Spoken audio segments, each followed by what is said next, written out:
ভারতীয় সেনাবাহিনী যুদ্ধ পরিস্থিতির অনুকরণে বঙ্গোপসাগরের ব্রহ্মস সুপারসনিক ক্রুজ মিসাইলের কমব্যাট লঞ্চ সফলভাবে সম্পূর্ণ করেছে। সোমবার বঙ্গোপসাগরের একটি পরীক্ষা কেন্দ্র থেকে পরীক্ষা চালানোর এই মিসাইলটি নির্দিষ্ট লক্ষ্যবস্তুতে নিখুঁতভাবে আঘাত হেনে তার উচ্চগতির স্থিতিশীলতা ও কার্যকারিতা প্রমাণ করেছে। ভারতীয় সেনাবাহিনীর দক্ষিণ কমান্ড এবং ৩ বাহিনীর আন্দামান নিকোবর কমান্ড যৌথভাবে এই পরীক্ষাটি চালায়। দ্য হিন্দু সংবাদ মাধ্যম জানিয়েছেন, সম্পূর্ণ মিশনটি ছিল অত্যন্ত সমন্বিত ও সুনির্দিষ্টভাবে পরিকল্পিত।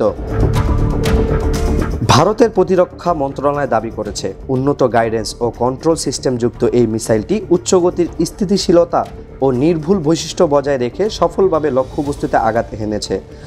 যুদ্ধ পরিস্থিতির মতো পরিবেশ পরিচালিত এই পরীক্ষায় সব ধরনের অপারেশনাল লক্ষ্য অর্জিত হয়েছে।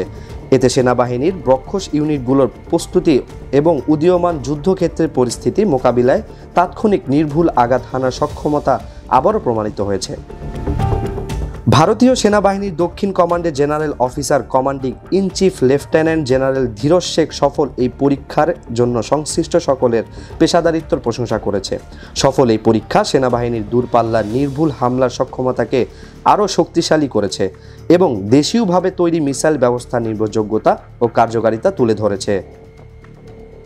উল্লেখ্য, ব্রহ্মস মিসাইলের পাল্লা বা রেঞ্জ এর নির্দিষ্ট সংস্করণের ওপর ভিত্তি করে পরিবর্তিত হয়। মিসাইলটির আসল বা প্রারম্ভিক সংস্করণের পাল্লা ছিল 290 কিলোমিটার। তবে বর্তমান ভারতীয় সেনাবাহিনীতে ব্যবহৃত স্থল ও সমুদ্র ভিত্তিক সম্প্রসারিত পাল্লার সংস্করণগুলো 450 থেকে 500 কিলোমিটার পর্যন্ত লক্ষ্যবস্তুতে আঘাত হানতে সক্ষম। এর আরও উন্নত কিছু সংস্করণের পাল্লা 800 কিলোমিটার পর্যন্ত পৌঁছেছে বলে জানা যায়।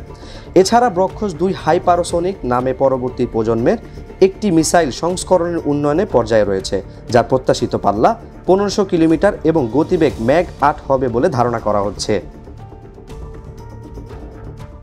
ইউএফটি ফার্স্টের সাথে ট্রেড করুন যে কোনো জায়গা থেকে। ক্যাম্পাসে ক্লাসের ফাঁকে, ঢাকায় জ্যামে বসে কিংবা ঘরে বসে ট্রেডিং এখন হাতের মুঠোয়। তাই ট্রেড করুন যখন খুশি, যেখানে খুশি।